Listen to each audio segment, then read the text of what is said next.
অসমীয়াৰ পিঠাৰ ভিতৰত মই আটাইতকৈ ভাল পোৱা পিঠাটোৱে হৈছে নাৰিকলৰ লাড়ু। খাই শেষি হ'বলৈ হ'ল ভণ্টিয়ে ঘৰৰ পৰাই বনাই লৈ আনিছিল।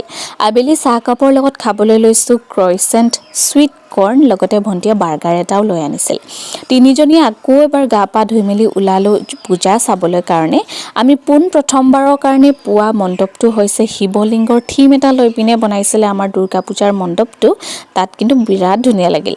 গৈ থাকোঁতে পিছে ভণ্টিৰ চেণ্ডেলেই ছিগিলে নহয়, সেইকাৰণে মচিজনৰ ওচৰত গৈ কোনোমতে ঠিক কৰালোঁ। তেখেতে দোকানেই বন্ধ কৰিছিলে, ঠিক নকৰোঁ বুলিয়ে কৈছিলে। আমি কোনোমতে কনভিন্স কৰিলোঁ আৰু আমি যোৰহাটত পূজা চোৱাৰ আটাইতকৈ ধুনীয়া মণ্ডপটো এইটোৱে ভাল লাগিলে। আটাইতকৈ ধুনীয়া আছিল এইটো।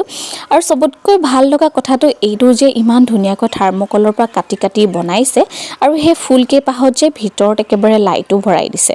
আৰু যেতিয়া নেকি মণ্ডপটোৰ ভিতৰলৈ যাওঁ, তাত যে আৰু বেছি ধুনীয়া লাগিছে। ইমান ধুনীয়াকৈ আকৃতি দিছে নহয়, মানুহবোৰৰ যে ক্ৰিয়েটিভিটি মানিছোঁ কিন্তু দেই। আমি পিছে এইখিনি কৰিবলৈ নোৱাৰোঁ। আৰু এটা কথা, এইবাৰ হৈছে মোৰ প্ৰথম আৰু শেষৰ বাবে যোৰহাটৰ দুৰ্গা পূজা। কাৰণ নেক্সট ইয়েৰলৈ মোৰ মাষ্টাৰ্ছ শেষ হৈ যাব, তেতিয়ালৈ মই ইয়াত নাথাকিম।